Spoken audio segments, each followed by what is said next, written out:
Thomas, Percy, and James were looking at the early morning sky. "Everyone's so much happier when springtime comes," said Thomas. "Everyone except Sir Topham Hatt," grumbled James. "He seems to be working us harder than ever. I'm tired of these coastal runs." "He just wants everything to be ready for the holidays," replied Percy. "Anyway, salty air makes me all cheerful in my smoke box." "Pah!" snorted James. "It's the countryside that really gets me fired up. It's the only place to be." And he puffed away to collect his freight cars from the docks. Thomas and Percy had to take some empty freight cars to the scrap yards. In a siding, they saw an old coach. She looked very sad. "What are you doing here?" "They called me Old Slow Coach and told me I wasn't useful anymore. Now only the mice ride in me." "Well, you may be dusty, but you look in perfect shape." The yard manager appeared. "Come along. I have freight cars for you to take away." "Excuse me," said Percy's driver. "Can you tell us about this coach?" "Old Slow Coach. She's been here for years. She'll be broken up when we find the time." The engines were dismayed. "We'll try and help you," said Thomas. But he didn't know how.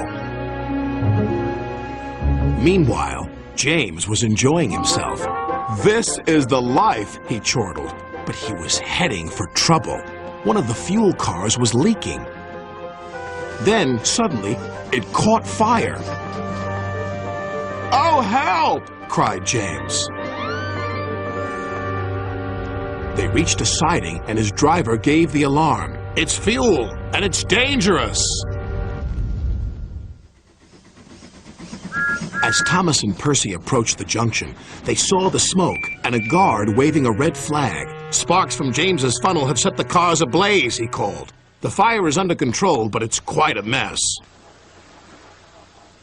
"You said the countryside got you all fired up, James," said Percy, "but I didn't think you meant it in this way."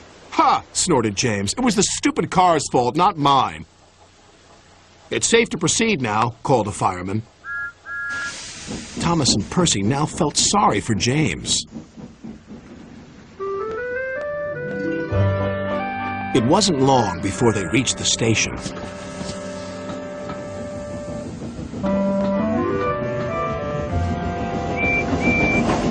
Later, as they were having a long drink at the water towers, they suddenly heard a commotion.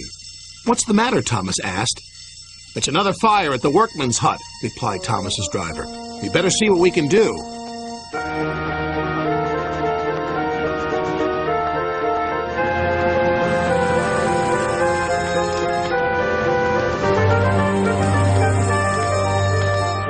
The fire engines had a big problem. "We are completely out of water," cried a fireman. "We can't use seawater because it clogs our works. We'll just have to let that building burn." Then Thomas had an idea. "Why don't you use the water in our tanks? We've just refilled them." The firemen wasted no time. "You're very clever engines," chuckled their drivers. Soon the fire was out, but the hut where the workmen lived was destroyed. "The men can't sleep on the beach," said the foreman. "What about Old Slow Coach? She would be perfect for the workmen," said Percy. "Comfy, too," added Thomas. "What a good idea, Percy," said his driver. They phoned Sir Topham Hatt, who agreed. "She'll be spick and span by the time you collect her." And she was, and very happy, too. "I can't thank you enough. I feel splendid."